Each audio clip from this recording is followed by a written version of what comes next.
balancing the needs of your business and your employees has never been more important. Do both with Concur Expense. Speed up your finance processes, ensure compliance, and pay your employees on time when you automate your expenses. And with a handy mobile app, your teams can work from anywhere while focusing on what matters most, the bottom line. Move your business forward with SAP Concur Solutions.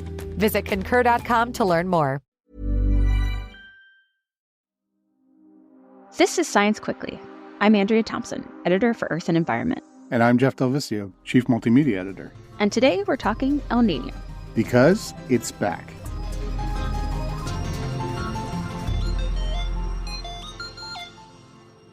I am El Niño. All other tropical storms must bow before El Niño. Okay, so just in case you didn't catch the reference, that was comic Chris Farley. In 1997, on Saturday Night Live, Farley did this bit because that was the year of one of the strongest El Niños on record. So it was definitely on the public's mind in a big way, though he got the science wrong. Yeah, it was hilarious, but he did. I mean, he's a comic, he's not a scientist, but El Niño is not a tropical storm, like he said. What it actually is a natural climate pattern. It's a cycle, really, a push and pull between wind and water over the Pacific Ocean. Right. The whole cycle is actually called ENSO, the El Niño Southern Oscillation. The oscillation part is because it seesaws between warm and cold states every 2 to 7 years. Okay, so Andrea, let's help everyone sort of mentally picture this. Right. So imagine we're out in the tropical Pacific, kind of hovering above the Earth, looking down. And we need to be able to see the temperature of the ocean below us, right? That's right. And that's important because when El Niño really gets going, what we'd see is this tremendously large lobe of warm water that starts to stretch across the equatorial Pacific from east moving west. And that's not how it normally looks in that part of the Pacific, right? Right. Normally, during the neutral setting, as it's called, the western tropical Pacific is much warmer than the eastern. So that's just one way to tell if El Niño is in effect. But how warm is that lobe of water and how long does it last? So to technically be an El Niño, it has to be 0.5 degree Celsius above normal. And it has to stay that way for at least 3 months. And by the way, it has a counterpart, La Niña, with cold waters 0.5 degree Celsius below average. But that's a podcast for another day. Got it. So we've got this big anomalous water feature. But the effects of the El Niño don't stop the ocean, do they? Nope. The whole climate system is interconnected, and the ocean affects the atmosphere. And the El Niño has some pretty drastic effects on what happens with weather elsewhere. It's like a weather domino effect when it gets going. Okay, so let's do a rundown of some of those dominoes. What are they and where do they happen? Okay, so here are some major examples of effects. Instead of the usual rising air and rainy conditions in Southeast Asia, that area sees subsiding air, which means dry weather and can cause drought. In 2016, for example, there was a major drought in Indonesia that caused food shortages and helped fuel huge wildfires. Meanwhile, other places, such as parts of Eastern Africa and parts of South America, often see higher rainfall, which can cause major flooding. And changes in looping air patterns also alter things like the jet stream across the U.S. and tends to bring cooler weather to the south and warmer to the north. But it's not all bad news. We do tend to see less hurricane activity in the Atlantic. That's because the atmosphere is more stable. Hurricanes need unstable air to get going.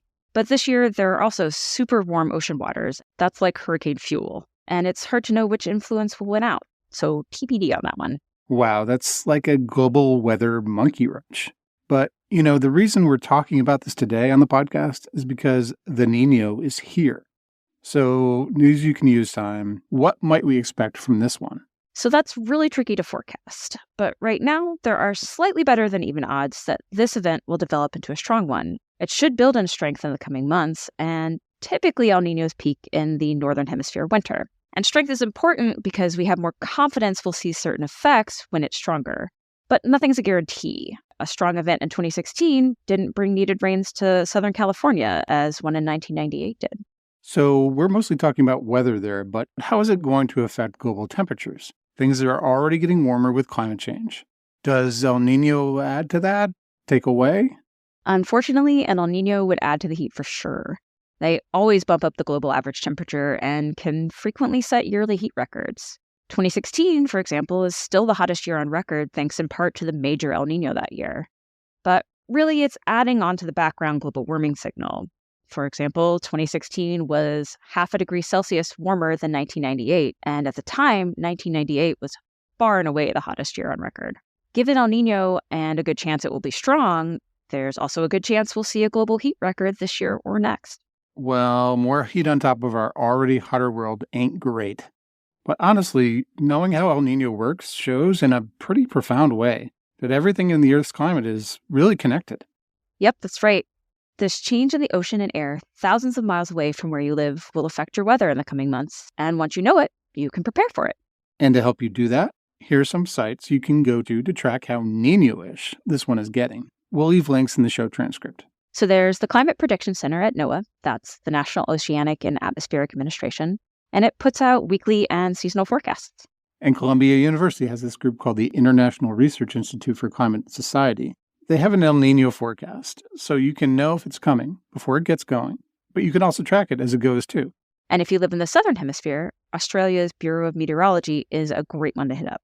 And, of course, Andrea is on this, so you can always check out SciAm.com for El Niño news as it develops. This is my life. It's a good thing. It's news we can all use. Science Quickly is produced by Talika Bose, Jeff Del Vicio, Kelso Harper, and Corinne Leung. The show was edited by Ella Fetter and Alexa Lim. Our show's music was composed by Dominic Smith. And before you go, please consider supporting independent journalism like this. Become a Scientific American subscriber today. And don't forget to subscribe to the podcast on Apple or Spotify. For Science Quickly, I'm Jeff Del Vicio. And I'm Andrea Thompson.